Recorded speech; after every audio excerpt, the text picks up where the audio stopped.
Hey everybody, this is Jimmy from The Unusual Mind, and I'm watching bad movies so you don't have to. On this episode of Behind the B Movie, we take a look at the other reason to stay out of the water this summer.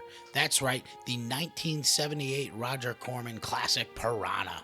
So make sure to bring your fishing poles and a few pounds of fresh meat, because we're heading down to the river for this B Movie classic.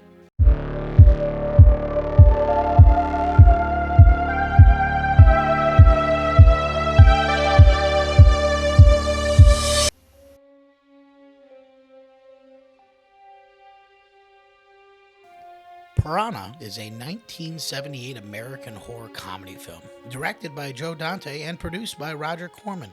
Corman is known as the king of B-movies, and for good reason. While he was working for American International Pictures, he directed dozens of films, including Attack of the Crab Monsters, The Wasp Woman, and Little Shop of Horrors. But at this point in his career, Corman had founded his own production company, New World Pictures. This is where he had hired a young Joe Dante to edit trailers for the production company. Dante was a professional golfer who wanted to turn cartoonist, but never quite got his foot in the door of animation. After he had proved himself as a good editor, Corman gave him a shot at directing a feature. Corman often had a good eye for spotting young talent and helped develop some of the best filmmakers and actors of their generation. Dante was no exception. He would go on to direct many other classics, including Gremlins, The Howling, Twilight Zone the movie, The Burbs, and Small Soldiers. But his first real feature film was the low-budget ripoff of Steven Spielberg's Jaws, Piranha. The legacy of Jaws cannot be understated. It was not only the first commercial success of Spielberg, but it was such a success it revolutionized how movies are released and marketed, as it would be considered the first of the summer blockbuster movies.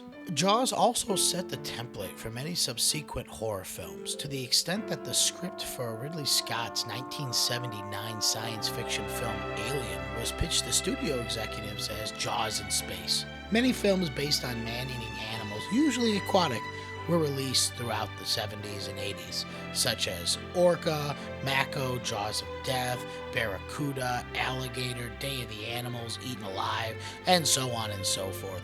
But of all these films, Spielberg declared Piranha to be the best of the Jaws ripoffs. Corman even stated that Piranha was his homage to Jaws. The film starred Bradford Dillman, Heather Mendes, Kevin McCarthy, Keenan Wynn, and Dick Miller. Dillman was a notable actor for the era, having played alongside Clint Eastwood in The Enforcer, but also from his role in Escape from the Planet of the Apes. He would go on to have a lot of bit parts in movies and television over the years, but is most noticeable as a recurring actor on the series Murder, She Wrote. Heather Menzies had a few roles of the era as well, appearing in The Sound of Music and Logan's Run.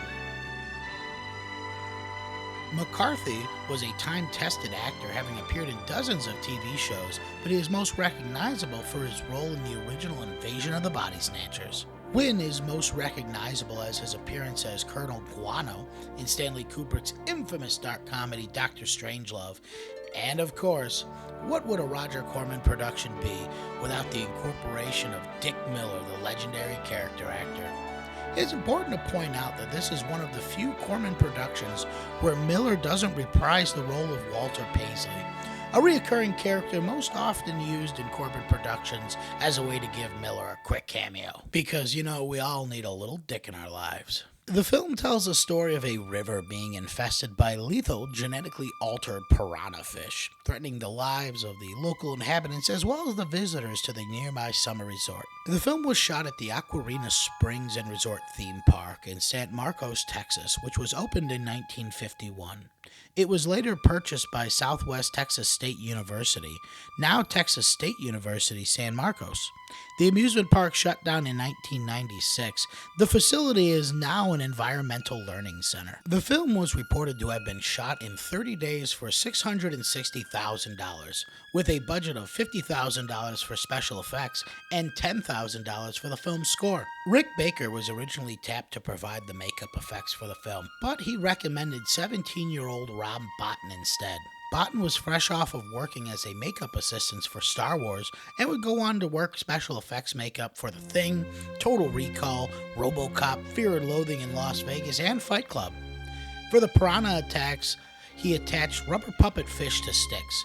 A bobbing corpse that appears in the piranha attack was modeled after Botten himself. Belinda Balaski's death scene was shot in a pool. 30 fake piranha were attached to Balaski's body with gaffer's tape, and a bunch of crew members pulled her into the deep end of the pool with ropes to make it look like the character was sinking into the water. Roger Corman demanded a reshoot because he thought the first version didn't have enough blood. According to Joe Dante in the DVD commentary, originally released in 2004, the noise that the piranhas make underwater are the sounds of dental drills. Now, while he didn't go into any more detail than that, they could have put the edge of the drills just into the water so that the underwater mic captured the sounds when they were turned on. The other possibility is that the drills were turned on above water, but recorded from underwater. The film had documented production problems, including last-minute cast changes, underwater cameras that kept breaking down, union woes, and unstable second-unit footage, but it still became one of New World Pictures' biggest hits. Heather Mendes didn't feel comfortable being topless, or more, her husband didn't approve, so a waitress from the Holiday Inn where the director and crew were staying stood in during those topless shots. Since it took so long to raise funds for the picture, it was released August 3rd, 1978, the same summer as Jaws 2 was set to be released. Universal Studios had considered obtaining an injunction to prevent Piranha from being released, but the lawsuit was canceled after Spielberg himself gave the film a positive comment in advance. The film received mixed reviews at the time of its release. Roger Ebert mocked the really bad special effects and the odd compulsion of the characters to jump into the water the very moment they discover it's infested with piranhas. Variety wrote that the film was not without its exciting moments and noted that the in-jokes for film buffs added another dimension to a routine potboiler. And Gene Siskel of the Chicago Tribune gave the film half of 1 star out of 4. Particularly objecting to the use of women and children as frequent targets of the attacks. Over the years, the film has become a cult classic, spawning sequels, remakes, and various references. The sequel, Piranha 2: The Spawning, was released in 1982, and in 2004, New Concord Home Entertainment released the film on a special edition DVD. In 2010, as a tie-on to the release of the remake, Shout Factory re-released Piranha on DVD and Blu-ray. Piranha was first remade in 1995, and this version was also produced by Roger Corman, and originally debuted on Showtime, and it also used footage from the original for certain sequences.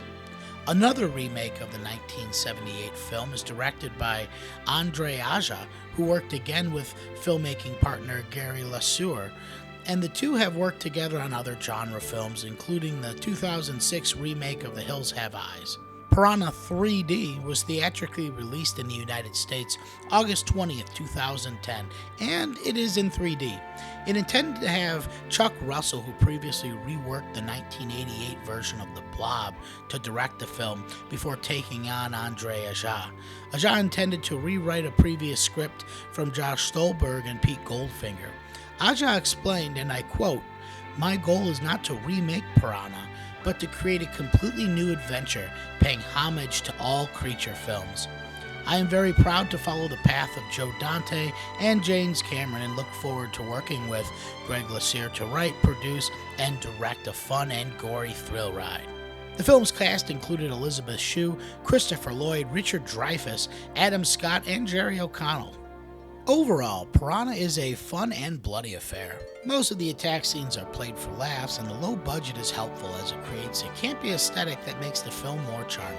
It's quite effective also as a satirical mockbuster, with a sly wit even Steven Spielberg himself could not deny. If one thing is for sure, Piranha will be considered one of the most iconic B-movies of all time, so definitely recommend giving it a watch.